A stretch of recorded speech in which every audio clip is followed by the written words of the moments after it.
Phone ধরছো না? আজকের পর থেকে তুমি আর আমাকে ফোন করো না। কি? এসব তুমি কি বলছো? হ্যাঁ, আমি যেটা বলছি ঠিকই বলছি। পারলে তুমি আমাকে ক্ষমা করে দিও।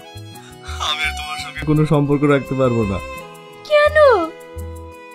শুধু এইটুকুই জেনে রাখো, আমাদের এই সম্পর্কটা আমার বাবা মা কোনোদিনই মেনে নেবে না।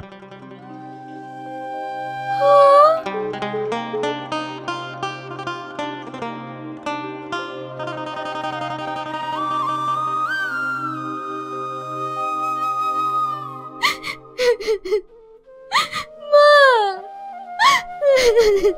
তুই আগুনকে ভালোবাসিস? হ্যাঁ মা, আমি ওকে অনেক ভালোবাসি। আমি জানি তোর সঙ্গে আগুনের বিয়ে কোনোদিনই হবে না, কারণ আমরা গরিব মানুষ, ওদের মতো বড় লোক না।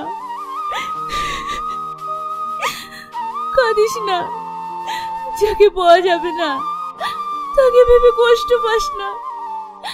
তাছাড়া আমি আগে থেকেই জানতাম তোর সঙ্গে ওর আগুনের বিয়ে কখনোই দেবে না।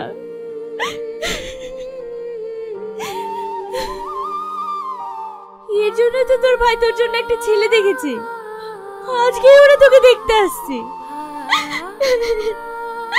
মা,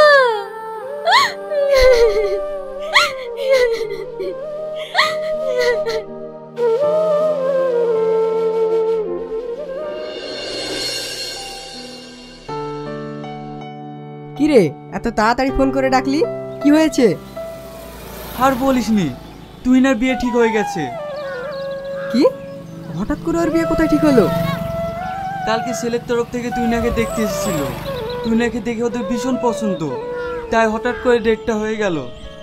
ও, এইসব বাদ দে, বাড়িতে এখন অনেক কাজ, চল হাতে পাতে সব কাজ করতে হবে।